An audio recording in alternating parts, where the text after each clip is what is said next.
Hello and welcome, everyone. We are going to have a not standard talk, really. If you're gonna feel like it has podcast vibes, then you're totally right. Because as we were discussing the format, we kind of realized that that's what we're gonna do in real life, though. So my name is Natalia, and I was the research lead on Esoteric AI. And here with me is Gaston. And yeah, I was the commissioned artist, which I did the piece that you can see just outside. So we're both really interested in kind of esoteric magic and divination. Yes. So perhaps we can jump right into it. Gaston, do you wanna? Yeah. These are roughly how we've structured the podcast talk this morning. So just I guess we're going to start with talking with what we mean by AI and kind of the technologies that we're discussing. And then I guess just jumping right in is this idea of dealing with uncertainty, which is common in kind of esoteric fields and the use of predictive technologies like AI. Then we're going to talk about AI and epistemology. So epistemology is the study of knowledge, and kind of talking about how both divination, magic, kind of esoteric fields and AI are kind of technologies of knowledge. Then we also wanted to talk about material reality, because the term magic is often thrown around to talk about things that are immaterial, when like there's a lot of material culture around magic and AI.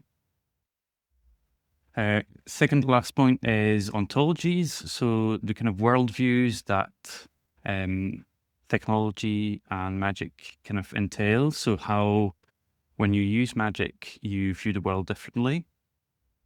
And we're finishing up on basically your proposal from the Esoteric AI research board, which is this idea of like what actually is esoteric AI.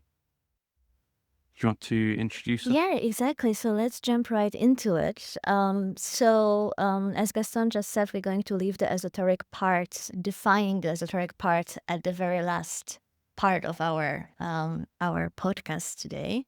So let's start first off with AI, right? What do we mean when we talk about AI? What we would like to express is that we don't really know. Basically, AI is this weird umbrella term that means a lot of things, but it also means nothing because of how many definitions there are.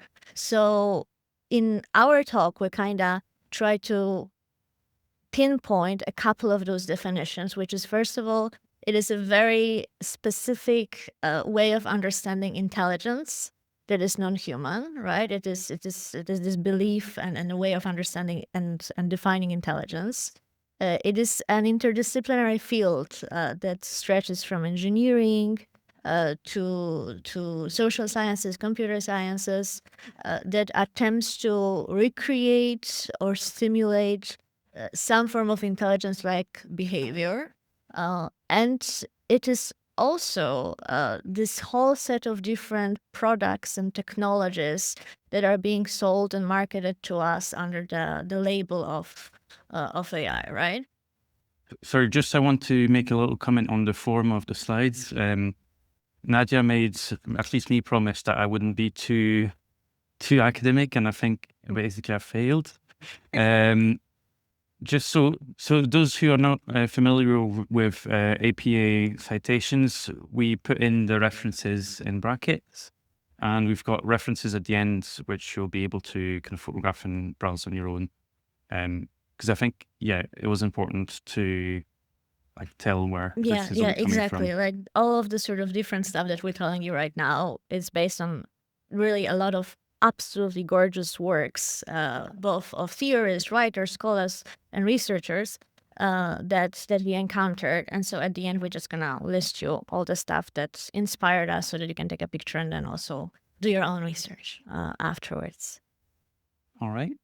Do you want to start with the uncertainty bit? Sure. We know more or less what AI is, which is, we don't really know, but we established that point, right? And so for our purposes, really, what we've been thinking about is this particular application of this label of AI to technologies that deal with uncertainty. So AI as this specific technology and technique of dealing with uncertainty. But this dealing with uncertainty is not new. It's actually in as long as we trace humanity per se, we've always been trying to find ways to deal with uncertainty. And to deal with uncertainty, we would always try to come up with things that would seem objective and rational and scientific, so that you could really believe in the projection or prediction that you would get, that this is really what is going to happen. So there were a bunch of different technologies that you can track down and make those connections to. And I can see what's on the slide. You've got So there's something you want to add on. the Antiquera, Yes. and I'm not too familiar with social physics, so maybe you can explain. Yeah, so I'll just very briefly say a couple of stuff. So Roman augury, I'm just putting that word out there. Gaston is the specialist of that, and he created an absolutely awesome piece, which is bringing up the notion of augury to sort of contemporary algorithmic realm. So I'll let you talk about it in a second. Antikythera, it's an island of the coast of Greece. And what's interesting about it is that we found there a shipwreck from the Greek times from around 1 or 2nd century BC. And there we found what we try to name today as basically one of the first analog computers. So that was this incredible mechanism that was meant to predict and let us track future phases of the moon, of the sun, and of different planets. And it was all taking place mechanically thanks to the incredible math skills of ancient Greeks. So already 2nd century BC, we have this technical material thing that uses technical processes to predict things that are important for, in that case, all of the social and cultural life of ancient Greece.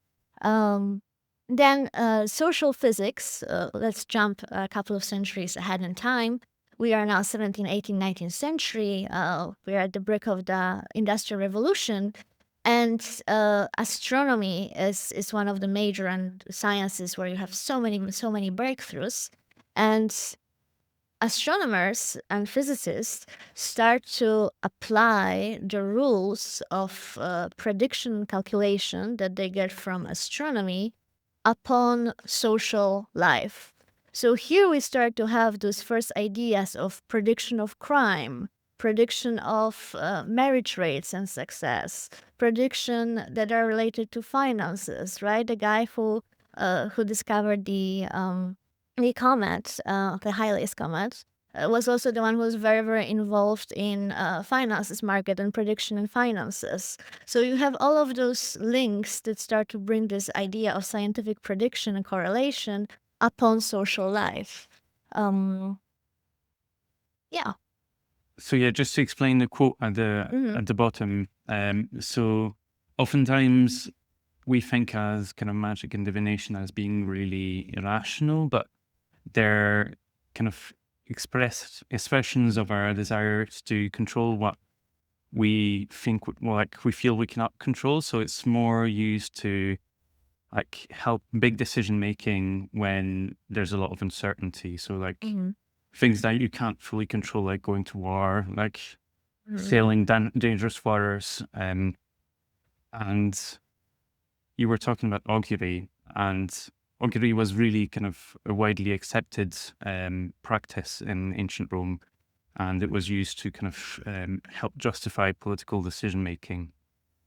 Yeah, I just wanted to have a few words about kind of what magic is, and there's a lot of kind of contemporary and modern literature around the term kind of magic, and I guess it was good to talk about what is actually magic.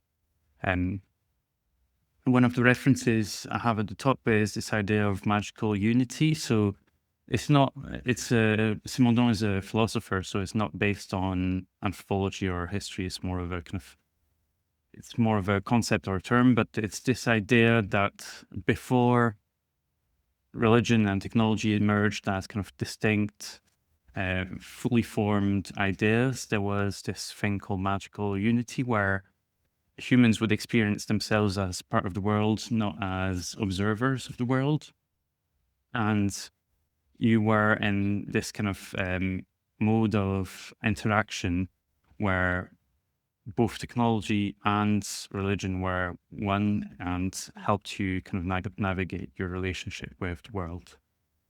And I think there's a really good echo more recently in Susan Greenwood's book, where she talks about magical consciousness as something that is not necessarily just found in magic and that we don't have anymore. It's more something that exists in a lot of different activities.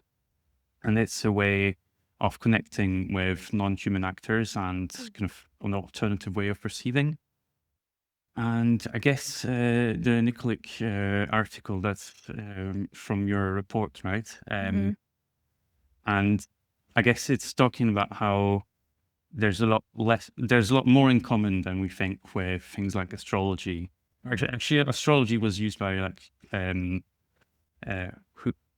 invented gravity? Newton. Newton. Yes. Newton was really fond of Yes. astrology, right? No,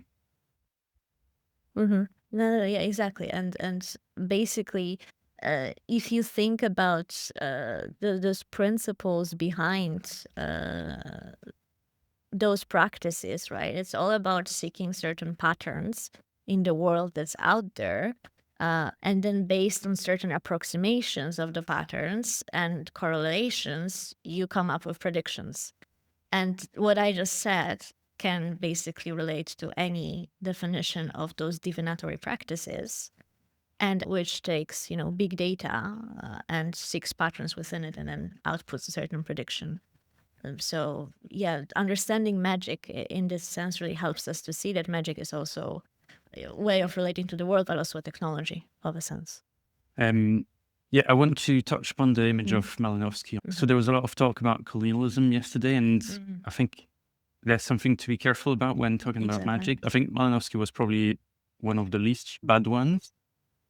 But there's a lot of talk about kind of primitive humans and things like that. And I think, yeah, talking about astrology, for example, it's important to show that it's something that's pervasive in all cultures. And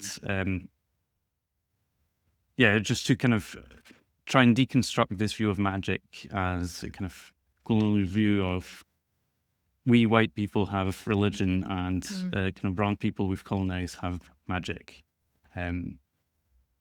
Because I think, yeah, Malinowski's books are really interesting, and so and they've probably inspired Simondon in a lot of ways. So, but it's important to know where those kinds of perspectives come from. Exactly. So, speaking of making perspectives and writing books, basically, when we've been discussing also esoteric AI and what are we doing here, is one of the points that we found that was very important to make is that basically the way of making those predictions, as it is today, applied through AI, is basically a specific type of epistemology. And what we mean by epistemology is basically a way of making knowledge. And by making knowledge, it's about what is illegitimate, what is legitimate, what is considered right, what is considered not right. It's basically this whole way of making us be able to know what is right and what is wrong. And also, how do we get to that point? And why do we get to that point? And today, this AI epistemology today is very interesting, and it's also showing in AI augury in your work in Bird. that it's basically this paradox of combining something that is very objective and scientific. That's the imaginary that is being pushed to us, right? AI is more objective than a human. It doesn't have the human biases, so let's use computer. It will just do math and it will give us the predictions that are apparently unbiased or whatever. So it's sold to us as this top of rationalism, scientific objectivity, the top of technology. But at the same time, is sold to us as this almost magical entity. Like the amount of times that people who are the heads of those big tech companies, like Sam Altman, that have been pushing and using those narratives of AI as magical, of AI as being outside of our control, as this sort of almost magical entity, right? That's the super intelligence that is sort of absolutely non-human and therefore very powerful. So we have this very weird paradox. Well, that comes up in talks of like AGI, so general intelligence, where it's something that we need a lot of money, otherwise we're going to lose control of it, Yeah, basically. exactly. So that we're kind of already barely containing it, and it's kind of the magical intelligence in the sky. Yeah, exactly. And that also partially, when you think about like the practice of augury in ancient Rome, the patterns of the birds and the augur who would read them would be like, oh, it's not me telling you what to do. It's the God's will that channels approval of a given way of behaving or not. I am just the channel of this greater wisdom. And so with AI, it is somewhat similar when you have those talks about super intelligence, as if it was something beyond us and we're just here to channel it. No, like we need to develop AGI and make sure that it's aligned with human values, otherwise we're gonna get killed. Right? That's sort of this narrative of inevitability, and also this way of thinking that okay, this is the way that we now consider valid knowledge. We have to get AGI because that will be the way to know the world and create more knowledge thanks to artificial intelligence. And that's the only way that there is.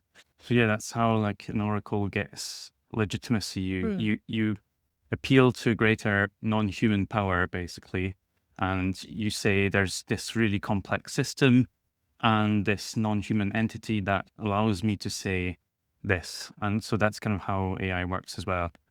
Yeah, just wanted to, so in the slide before, we had the words predictive technology, which is a bit tricky because you're not really predicting if you're then putting things into action. It's action oriented. And the term we both quite liked when we chatted about this is this idea of divination and AI as epistemic technologies.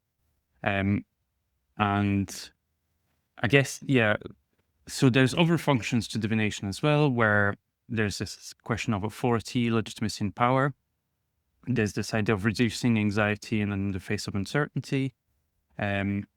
Also, just using it for kind of expediency when you have a lot of discussions and you're not sure what to do, then it's easier to just say like the gods said so. And so that's in Cicero's treatise on divination. He says like he doesn't believe in it, but like politically it's really convenient for him because whenever there's like indecision, he just brings the augur and they have the decision. And then Peter Struck says that in ancient Greece, it was a way for intuitions to surface. So again, you have something that you kind of have knowledge of, but you're not entirely certain and you don't necessarily have justification for it. And divination allows you to surface those intuitions. What Hong and Irish are saying basically is that all these kind of alternative explanations don't work if you don't actually believe in divination. So it's primarily an epistemic technology because it's what people thought at the time gave them valid knowledge. And again, it's like, I think, a useful lens to think about AI because it's kind of puts into question why we believe in things and what kind of authority we grant these knowledge systems. Yeah, exactly. And yeah, just to reiterate your point, precisely because we believe that having AI is going to, in some way or another, help us make better decision right now to achieve certain means, right? It's a way of erasing our uncertainty about the future so that we can take action right now and say, oh, statistically, if we do it according to this AI prediction, likely we will manage to, decrease crime rate in this city or whatnot. So it gives you this outside suggestions of what to do and why to do it. Okay, so I wanted to talk again about kind of theories of what magic is. And yeah, the word magic is being thrown around a lot, and it means almost always different things. But one of the definitions that I find really useful is this idea of the magic standard by anthropologist Alfred Gale. And so he explains it as the magic standard is the standard against which all other technologies are compared. So if you think like a ritual is going to achieve what you want effortlessly, then other technologies are compared to the standard that is kind of effortless. What he says is that our technology today is like starting to become like this magic standard because we don't see the actual costs of the technology. So we're actively pursuing things that are easier, but that can obscure away the actual mediums for the technologies. So I think that's really useful, again, as a lens to look at AI, because you don't see the rare earth minerals mining, you don't see the kind of data servers and the data fine-tuners and the moderators and all this kind of network that is very material that facilitates this magic standard of kind of effortless AI. Yeah, exactly. Like the way that we often are being told that AI is in the cloud, but cloud is very much here on Earth, and it's directly linked to all of those practices that Gaston just talked about. It's human labor, it's plenty of energy and water costs, and it's very much dependent upon the wires, also on the bottom of the ocean. So like it's very, very material. Yeah, and do So you want this to talk is about just, the I think, laborers? reiterate some of the points that we're talking about before. Like, why is the word magic actually used? It's used to say that it's this effortless thing. So that's Sam Altman's magical intelligence in the sky. And then, but then there's a more recent kind of wave of theorists using magic to critique AI, to say, well, actually, there's a lot of kind of things hidden away. And both of these ideas, I think, come back to this idea of effortless production. But so I want to put a little caveat to this framing of magic, because I don't necessarily always agree with it. And actually, like, Alfred Gale doesn't even agree with himself. Because he says, well, okay, it's this standard of something being achieved instantly and effortlessly. But then, like, he describes all the rituals and all the kind of symbolic weight to magic. And actually, a lot of time magic was done alongside the actual technical activities. So it wasn't meant to replace them. It was meant to accompany them and kind of lend them weight and credibility. So I think, yeah, again, when we talk about esoteric AI, it's, I think, important to think about the definitions of magic that we use, or how we, or even which ones are most useful to us, or most valuable. Yeah, exactly. And I think that also that ties again to this definition that we're trying to channel through esoteric AI, which is that things are very complex. And whether you talk about magic or whether you talk about prediction or whether you talk about AI, things are very complex and complicated. And what we're trying to, I think, embrace through esoteric AI is exactly showing that multiplicity of different perspectives, but also of different ways of talking about those things and explaining what those things mean. Which brings us to the worldview. The word ontologies means basically like ways of inhabiting and perspectives on the world. If there's any philosopher in the crowd, I'm sorry. But basically, so I put in the world map of Jerusalem at the center, just like because of how like absurd an example it is. But basically, all technologies imply a way of viewing and interacting with the world. And divination is one of them, where, for example, if you take augury, it's based on empirical observations and correlation, like a lot of AI systems are, but it's also assuming a world where like there are gods, like it doesn't work if there's nobody like talking to you through the birds. And also it's a world where like actually you kind of need to listen to the gods, because if you don't, like whatever you're going to do is not going to work. So I think that tells us, like, obviously ancient Romans lived in a very different world to ours, but it's also kind of showing us how we need to think about the ways that AI is making us interact with the world. So I've got two other examples from kind of medieval history and kind of hermetic traditions. Astrology, again, there's this idea that everything is almost set in stone, because if astrology is correct, but the sun and the stars like follow set paths, that means that everything is kind of preset. And also the cosmos, the stars, everything above corresponds to the world on Earth. And alchemy, I think, starts towards the Enlightenment period to converge to the ideals we have today, because it's about kind of mastery of the natural world through knowledge. So the more you know, the more you're able to control things and kind of make them bend to your will. But also that bending nature to your will is a positive thing that you should want. And so we see that these ideas kind of have a long lineage and tradition. Yeah, exactly. So yeah, like the way that we interact with the world is influenced by the technologies that we use, and AI is this again. It comes out as this weird thing that, on the one hand, once you get a certain prediction or right the output, it seems that the future is almost set in stone. It's based on those past data, and therefore then you get the prediction that is based on the past, as if the past was already happened. But also it then gives you this actionable item that you need to do this in order to achieve, to have power over the rest of the world, over the history, and over the future. So it's sort of, as Gaston, as you said, it's this interesting mix between this prediction, divination, but also this alchemy that centers man as usually white man that has the power over the world and has the right to execute it, right?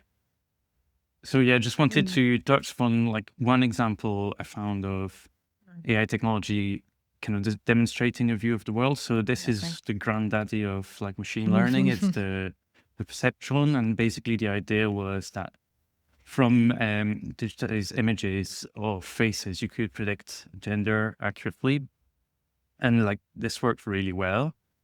But also, what metrics did they use, and like if like that means that you presuppose that gender is a binary, that you can tell gender from a picture, that gender is important. You know, all these kind of presuppositions, like mathematically, it's really accurate because it does what the people who trained it to do wanted. But like, there's a lot of things to put into question with how it was trained, like the images that were selected. Yeah, and if this is even like something that you should want to do. Yeah, exactly. And just to add to that, this is like we're talking 1950s, 1960s here. So also like the very beginning of the first boom around creating artificial minds and creating sort of the first definitions of AI that existed. We're talking about the technology that is really first machine vision attempt. And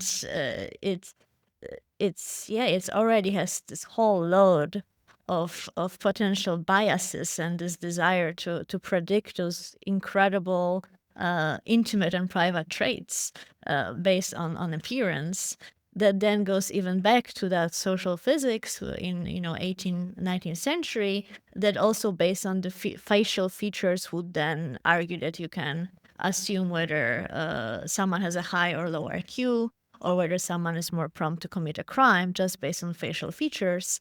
And that then also links to eugenics, right? So therefore, like, one road of AI, if you go down that way to figure out how we got here, then you see that it has a very questionable, to say the least, if not very worrisome roots. So one of the things we were talking about with augury when we were doing the piece is this idea of gender, where augurs were almost always men and men of privilege, and also who was able to pay an augur and to kind of employ them. And in the piece by Cicero, which I mentioned earlier, so the treatise on divination, he separates two different forms of divination. And it's interesting because there's no value judgment in the piece. It's more like, well, okay, there's two ways divination can work, and one of them is by art, what he calls by art. So that means that it's learned and it's kind of like a skill thing, and it's mostly done by men, and it's very irrational, and it means that there's empirically observed signs like, okay, I see there's a bird in the western quadrant of my templum, so, and the book says this interpretation, so that's like very precise. But then there's interpretation by nature, and by nature it means like human nature.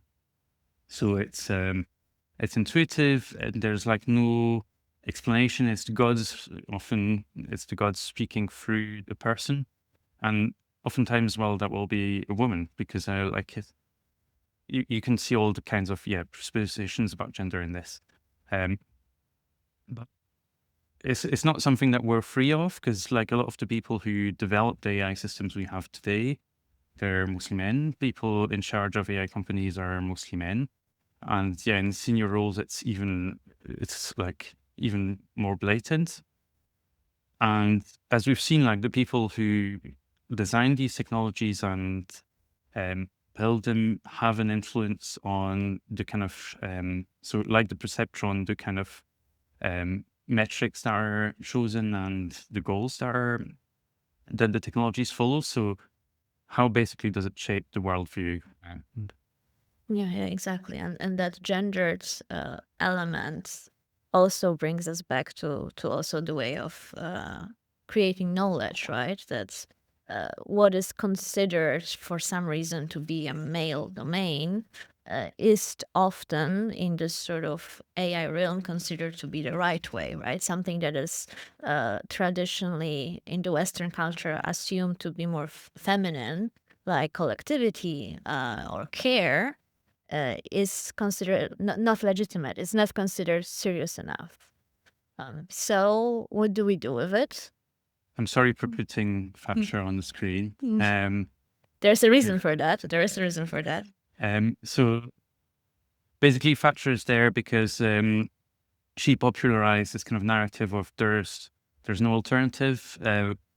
We do what we must do, and there's basically no other way. And I think that's something that kind of happening with AI at the moment. Like, oh, well, this technology is going to happen anyway, so we should do it, and we should put the money in, and we should do it as fast as possible so that the Chinese don't get it, or like whatever other reason. And oftentimes, like, it'll be put in this phrasing that there's basically no choice because it's going to happen anyway. But there are alternative narratives. So I referenced Dan McQuillan, who's written the book Resisting AI a while back. And I think it's important to put, like, for one example is, I don't know if I was talking to yesterday about AI in education, and you have a lot of tutors who are being told, like, well, it's inevitable, like you're going to have to adapt to AI in the classroom. But like, we should stop and ask the question, like, is it something that you even want, or is there other things or other stories we can tell about AI? Yeah, exactly. And precisely the sort of what we're trying to do with esoteric AI when we're researching it and we put it out there as this foundation really for thinking about those alternative ways, both to making, engaging, and thinking about AI. And the starting point is that, yes, there are different ways of thinking about AI, and there are different ways of engaging with it. And this element that AI is absolutely coming up our way, and we cannot do anything about it. We just have to deal with it. And now the question is, how do we deal with it? Is really a shortcoming in a lot of narratives that have been around for many years. There's been a research paper a couple of years ago, I think in 2019 already, that where the folks looked into different guidelines for fair and ethical AI, like over 200 different guidelines. And one of the most striking findings was that not a single one of those guidelines made a point where they would suggest that AI is something that we do not have to implement or do not have to create. Like they automatically almost started off with the point that AI is coming, we have to prepare, we have to make it ethical. But that sort of forecloses the possibilities of the future, as if, the future was already predetermined. AI is coming, we have to prepare. But we are the ones who are making AI. We are the ones who are deploying it, who are using it, who are implementing it, who are developing it. And we also have the right to say, well, do we actually even need AI to do this or to use it in this way? That is also an option. And that's also part of what esoteric AI is. Do we need AI in that case? And if we do, what are the different ways of using it or creating it that invite more sort of the values that are not there in this mainstream imaginary that is very limiting? So when the esoteric AI stream started, I think one of the discussions we had is like this term esoteric, which I'm slightly uncomfortable with sometimes, because to me, esoteric means that it's something slightly hidden, that often it means that a little group of people have access to a certain type of knowledge. And so like that's the kind of image that pops up into my head, like Freemason initiations, and like there was a lot of esoteric practices in Freemasonry. And there was this article published recently that talks about tarot cards actually as a way of structuring hierarchies and kind of initiating Freemasons into the new world order of the Industrial Revolution. So that's one side of what esoteric could mean. But I think more and more when I started thinking about it and reading the report that you wrote, I think something being small and a small group of people can be very positive as well. So it can be like small communities of practice, things like counter practices. So like today, this Slow AI festival, and I put in the reference to Donna Haraway and her view that knowledge is not like the view from above. It should be kind of situated knowledge on the ground in kind of local contexts and perspectives. To me, that's a better definition of esoteric. Yeah, and exactly with esoteric AI, what we mean to say is precisely that, basically decentering what is mainstream, decentering what we are told AI is, by inviting these more collective practices, the things that would be labeled as more feminine or not legitimate necessarily, by remembering that AI is just one way of understanding how knowledge is being made, for what purpose, and who benefits from it. But then there are other ways of creating knowledge, there are other ways of engaging with data, there are other ways of using it for purposes that are not meant to harm or are not meant to be absolutely destructive and arrogant around the environmental issues and how we are using different earth materials, right? So there are those different ways, and esoteric AI is trying to show the way that we tend to see AI as being explained is just one of them. We got to that point because the way that history went, that certain people who were in the positions of power and certain ways of learning, studying, and sort of pushing technology in a certain way got traction, and that's how we got here. But it wasn't inevitable, or it wasn't because there was, the point of progress that we were progressing towards better and better and better. That is not true. It's just a bunch of different social, cultural, and political elements that got us here. And esoteric AI is basically trying to say, look, that's how we got here. There were other roads not taken. There still are. So let's just keep that in mind in whichever way we're using AI or thinking about it. So I think we're almost I just want done. to touch upon, again, magic and divinations as inspirations for design and artistic practice, which I think is important because we're probably mostly talking to people who come from the design field or who are practitioners in some way. And we touched upon magic in theory a lot, but magic is also action-oriented. And it refers to loads of very different specific culturally located and situated practices. So one of the examples I have at the bottom is shamanism in Siberia. And there's this really excellent book that's just been translated into English that describes shamanism basically as a way of conducting virtual journeys and having someone who's basically a professional of imagination travel with you. And I find that extremely useful for people who are into speculative designs or people who have to imagine alternatives like where we are at the moment. I think that makes for very useful inspiration. So I'd say we can give like 5 to 10 minutes more now to open the floor for questions. Here are some of the references that we got. So if you want to take a picture, then please do.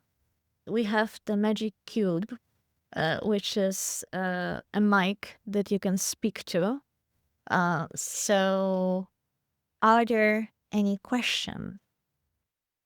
My question is, what is the role of self-correcting mechanisms in esoteric technologies? Because to me, self-correcting mechanisms are the main difference sort of between magic and modern science. I agree that AI on the border there. So in science, self-correcting mechanism is the way that we encourage each other to find the mistakes.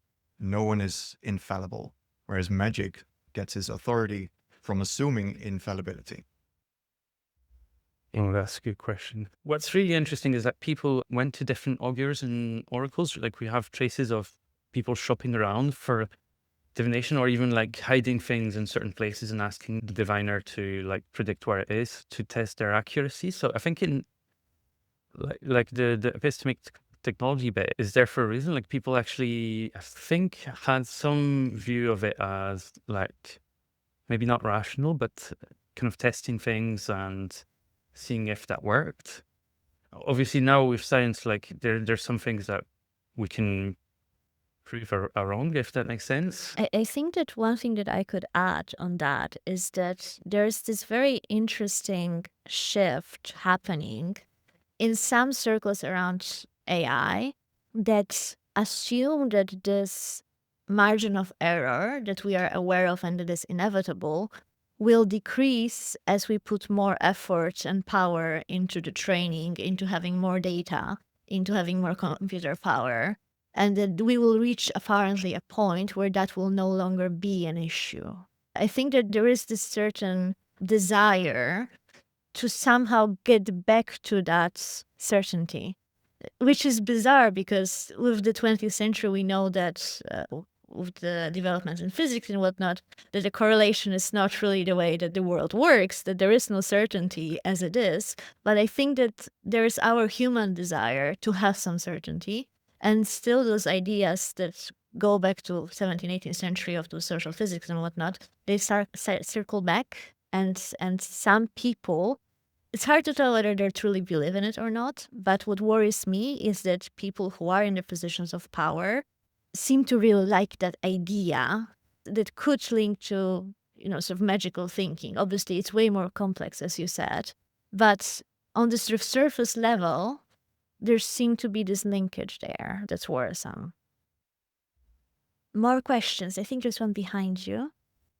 Thank you very much. It was a very interesting presentation. I work in anthropology here, and to circle back to that question of like self-correction, actually that's something that we witness in past pre-computational culture, where there is a self-correction, but not in the terms of adjusting the doctrine, but in terms of knowing how to grab in the toolbox of ideas you already had to fit it, sometimes rhetorically, sometimes, I don't know, I have this example in Rome of you had some chicken and you had, they were devoted to Mars, the god of war. And before battle, they had to eat eagerly because it was a sign of victory.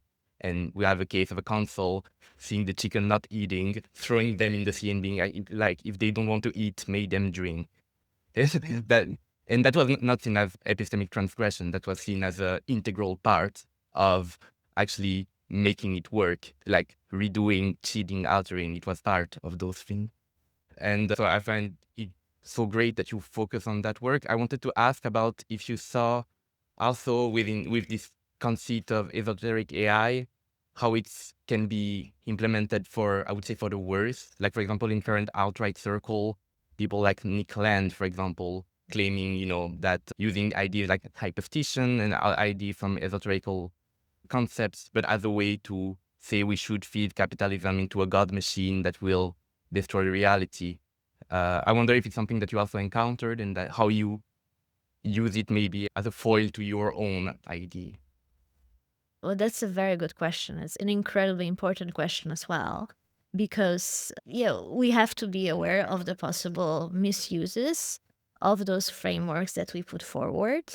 And I do think that it's incredibly important to keep that in mind. I suppose one of the concerns that we came across as we were brainstorming and putting together this esoteric AI as this sort of alternative against the mainstream, all of those sort of words and ideas that for us were incredibly exciting. But there was this concern that, okay, but we are not trying to say that science is bad.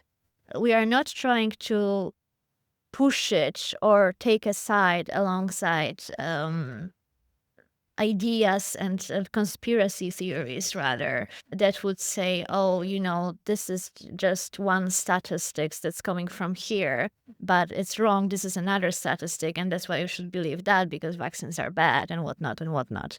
So what I think we're trying to say is that there isn't one particular way to deal with things, and that what is important is to focus on this critical, engaged way of dealing with technology and with outputs as outputs of the AI, so that you don't take the output as the ultimate truth, but you have a more critical engagement with it. It's more about collective sense making and keeping in mind that this one answer that you get might not be the 100% right one, and that there are other communities, opinions, and that I think what we should really think about is to sort of center all of those, there's darkness, all of our, practices and what we want to do around this focus on human beings and on non-humans as well. That if we center our values into what we do and how we do it, then we can be more, let's say, mindful about how we use it. Is there a way to prevent others to misuse it? No. I don't think that there is a way to say, oh, this is an idea, this is a technology, you can 100% be sure that no one would take it to do harm. But with this does not mean that we shouldn't try to limit that. Gaston, what do I think, you say? just as part of I think it's part of the history of magic and divination and all these kind of esoteric practices that a lot of it is taking something that happened in the past and repurposing it, and oftentimes very liberally and completely making up stuff. And that's what's happening with white nationalists, taking all these ideas to kind of justify their erasure. And to me, I think esoteric AI, and it's not about, as you said, saying magic is amazing and AI is bad. It's that sometimes magic is also really awful. So it's about finding, to me at least, specific examples and what's interesting about them, and then how can that be useful to us today, either to talk about technologies, to find alternative ways of doing things, or to critique technology. We showed there's a bunch of people using magic as a conceptual baton to hit on AI. So I guess I wouldn't be concerned if people take on that idea because there's criticality embedded into it. Yeah, I think we have time to maybe one more question. What I was wondering is there is also this stream of witches and witchery, which is a bit more feministic in that sense. And I was wondering if you looked at that and if there are elements of that specific, more feministic approach to magic that could be useful towards AI and esoteric AI. Well, thank you for the question. It actually touches on a big part of what we were thinking of doing as part of Esoteric AI. We did not ended up including everything in the published chapter or report as it stands out online. But what we were thinking of instead is we have a limited amount of time. We couldn't put everything in there, but there are certain indications of different pathways that can sort of serve as a foundation for others to then build upon it. Mm-hmm. And this archetype of a witch and witchcraft as a form of community building and an alternative power, really, against an oppressive system, usually. It's a big part of it. And I think that it's absolutely incredibly interesting and applicable to AI. The artist and researcher like Ginevra Petrozzi has been doing an incredible work in precisely pursuing that archetype of a witch and showing how this can be useful in us imagining different relationship to AI and understanding how AI and algorithms and recommendation systems function. So I think that it's very, very, very interesting, particularly because it specifically brings us back to this feminist approach with feminist values and those practices that are more centered around community, which is a very nice space to be in as the sort of starting point for engagement. So in short, yes, absolutely. That is one of the pathways that I think Esoteric AI is very much highlighting, that this is one of the things that you could go into and sort of put into practice. Yeah. I don't have much to add. Yeah. Thank you. All right. If there is one more short question, we could take it. Otherwise, we would be closing that part up. Yeah, I think just like if you want to come chat to us during the festival, Yes, like feel free to. absolutely. Check out And at the 5, come see the birds. Exactly. Come see the birds at 5 p.m. And in around 5 minutes, we're gonna take a 5 minutes break. There's gonna be a AI sound / LLMs auditing workshop here. So hopefully see you in 5 minutes or so. Thank you so much.